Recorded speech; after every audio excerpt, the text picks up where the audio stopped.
So this is Journey from Wild with 14-year-old Brumby gelding Oliver. This is session 17 working with him, and this is part 2 video because it was just a little bit long to put all in one video. So in the first part, you saw me working with the rope down his legs on all 4 legs, and he was still a little bit wary about that. He'd back away, get a bit snorty. This is later in the session when he was much more confident. You can see here he's actually starting to get where he's sort of thinking about maybe having a little nip on my back or my arm. So only in the last few sessions has he just started to eat treats, so chaff and pellets from my hand. Before he was too scared to eat food from my hand, and now that he's gained that confidence, he's actually started to get a little bit nippy. So I have to be careful with using the food to build his confidence but not have him demand the food by nipping and biting at me. So I started where I only gave him the food when I came back in front and he was standing with his head and neck straight and looking at me. He didn't get it if he was swinging his head around, thinking about nipping me like he was doing when I was down at his hind end there. So it's a little bit of confidence with, maybe I can demand the food, but it's also him just showing that, still that little bit of fear of, what are you doing back there touching my hind legs, a little bit unsure. So this is his least confident side, his left. He still tries to block with his head a little bit. He still steps back, gets a bit snorty, but he is doing much better with that now these last few days. Here he got a little bit stuck. I'm trying to bring him forward off the pressure again, and his feet just locked up a little bit.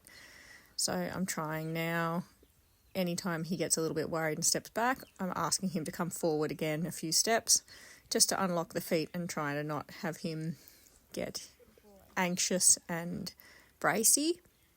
So by trying to bring him forward and unlock those feet again, sometimes I need to step left and right still to bring him forward, but overall his leading is getting a lot better. So here I was able to get down with my body, which was concerning him earlier when I bent down and stood up again, even though I was doing it very slowly. That up and down motion was what was concerning him more than me actually touching him. He did a lot better that time, so I gave him a treat again when I was back in front of him, reinforcing that you won't get a treat if you bite at me or nip at me. You'll only get the treat when I'm back in front of you and you're calm and looking at me. So again, working my way down the hind end. He's really not actually that worried about that now. I'm quite pleased with how quickly he's progressed with that in these last few sessions.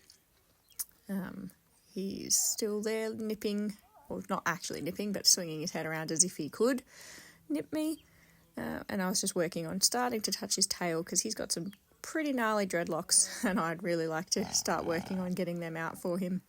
Got the stick out the other day, which you would have seen in that video. And now I just want to see if I can get where he's confident for me to touch his tail, bring it around, stand at his hip and start to work those dreadlocks out with my fingers, but then hopefully also with a brush and get some Cowboy Magic spray in there as well to help out.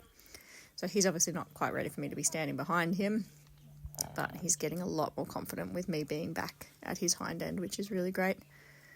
I'm not too concerned about that nipping. He has only made contact once yesterday with me where he actually grabbed my jacket a little bit in his teeth, but it wasn't a proper bite. He could have bitten me if he really wanted to. So I'm not too worried at this stage, but certainly something to be mindful of moving forward.